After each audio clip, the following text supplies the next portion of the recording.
तर मंडळी, आज आपण मस्त झणझणीत गावरान पद्धतीची मसाला वांग्याची रेसिपी पाहणार आहोत। याआधी पण भरपूर साऱ्या वांग्याची रेसिपी शेअर केल्या होत्या, खारं वांग, हिरवं वांग आणि ग्रेव्हीचं वांग। आज मस्त गावरान पद्धतीचं मसाला वांग्याची रेसिपी पाहणार आहोत। मध्यम आकाराचे वांगे घेतलेत, 1 पाव वांगे आहेत, मधोमध आपल्याला कट करून घालायचे आहेत। आता तुमच्याकडे जर मोठ्या साईजचे वांगे असतील तर तुम्ही ते पण घाला, पण माझ्याकडे मीडियम साईज आहे, म्हणजे खूप जास्त मोठे नाही आणि छोटे नाही, असं मध्यम आकाराचे वांगे आहेत आणि त्याला आपल्याला मधोमध कट करून घ्यायचे आहेत। आता अशा पद्धतीने आपल्याला पूर्ण वांगे हे कट करून घ्यायचे। 2 पाण्याने स्वच्छ धुवून घ्यायचे मिठाच्यातून, म्हणजे कडवटपणाच तो राहणार नाही। पाणी बदलून काढायचे, पुन्हा त्यामध्ये पाणी घालायचे। आता जे वांग्याला आपण कट करून घेतलं होतं ना, त्यामध्ये आपल्याला थोडंसं मीठ घालून घ्यायचे, म्हणजे ते कडसरपणा असतो वांग्याला तो राहणार नाही।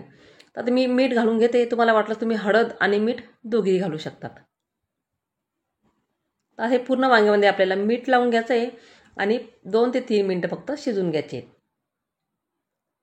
कढईमध्ये तेल गरम करायला ठेवायचे, तेल अगदी थोडंच घालायचं आणि जे कट केलेले वांगे होते ते कढईमध्ये आपल्याला घालून घ्यायचे। त्यामध्ये आपल्याला 1 चमचा हळद घालून घ्यायची आणि काही सेकंद परतून घ्यायचे आणि 1 चमचा मीठ घालून घ्यायचे। 1 छोटा चम्मच मीठ घाला आणि हळद घाला, फक्त हळद मिठामध्ये हे वांगे शिजून घ्या। साधारण त्यामध्ये 1 ते 1.5 ग्लास पाणी घालून घ्यायचं आहे आणि हे वांगे आपल्याला चांगलं 1 ते 2 मिनिटं वाफेवर जरा होऊ द्यायचे, म्हणजे आपण जेव्हा भाजी करू ते पटकन शिजलं तर ते फार जास्त वेळ द्यायला लागणार नाही। झाकण ठेवून द्यायचं आहे, तोपर्यंत आपण मसाला तयार करून घेऊयात। तर मसाल्यासाठी या ठिकाणी मी लांबसरक 2 ते 3 मध्यम आकाराचे कांदे घेतलेत उभे, ते आपल्याला तव्यावर भाजून घ्यायचे। तर मी तव्यावर भाजून घेते, तर हवं असलं तुम्ही डायरेक्टली गॅसवर पण ते भाजू शकतात, म्हणजे त्याला काळा मसाल्याची भाजी म्हटली जाते। तर गावाकडे बरेचदा चुलीमध्येच भाजले जातात हे वांगे, आपल्याकडे चूल वगैरे तर काही नाही, म्हणून आपण हे गॅसवरच भाजून घेणार आहे। कांदा, खोबरं, अद्रक, लसूण आणि 1 टोमॅटो घेतलेला आहे आणि त्यामध्ये मी साधारणतः 2 हिरवी मिरची घेणार आहे। हा मसाला पूर्ण आपल्याला चांगला होऊ द्यायचा आहे, नंतरच प्लेटमध्ये काढून घ्यायचे आणि पूर्ण हा मसाला थंड झाल्यानंतरच आपल्याला मिक्सरमध्ये वाटून घ्यायचे। वाटताना आपल्याला त्यात थोडीशी कोथिंबीर घालून घ्यायची, म्हणजे चवही आपल्या भाजीला चांगली येते।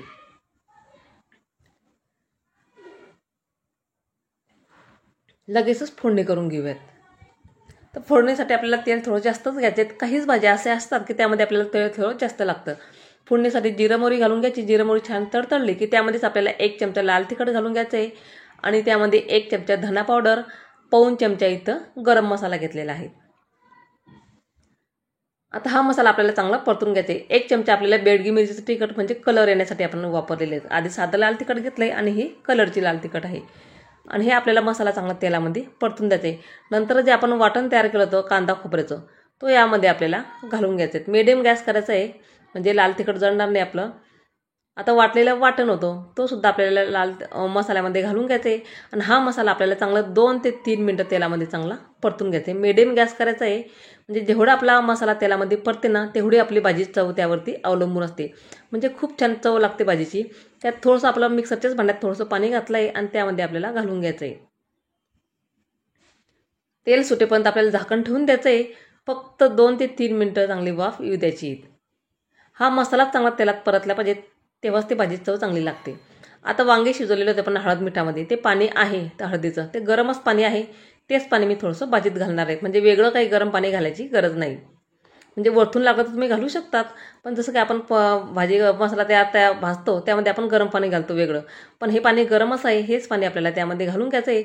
आता लागेल तेवढं आपण व्यक्तीनुसार पाणी त्यामध्ये घालून घ्यायचं। चवीप्रमाणे मीठ घालायचं आहे, कारण आधी पण आपण शिजताना मीठ घातलं होतं आणि आता पण। भाजीला चांगला 3-4 मिनिटं उकळू द्यायची, नंतरच त्यामध्ये शिजवलेले वांगे घालायचे आहेत। तुम्ही जर सुरुवातीलाच वांगे जर घातले त्यामध्ये, भाजी चांगली गदक यायला शिजायला वेळ लागेल आणि वांगे खूपच गाढ होतील ते, म्हणून रस्स्याला चांगलं उकळू द्यायची, नंतरच त्यामध्ये आपल्याला वाफवलेले वांगे घालून घ्यायचे। वांगे टाकल्यानंतर खूप जास्त वेळ शिजवायची गरज नाही, फक्त 1-2 मिनिटं खूप झालं। भरपूर सारी बारीक चिरलेली कोथिंबीर घालून घ्यायची आणि 1 उकळी येऊ द्यायची भाजीला।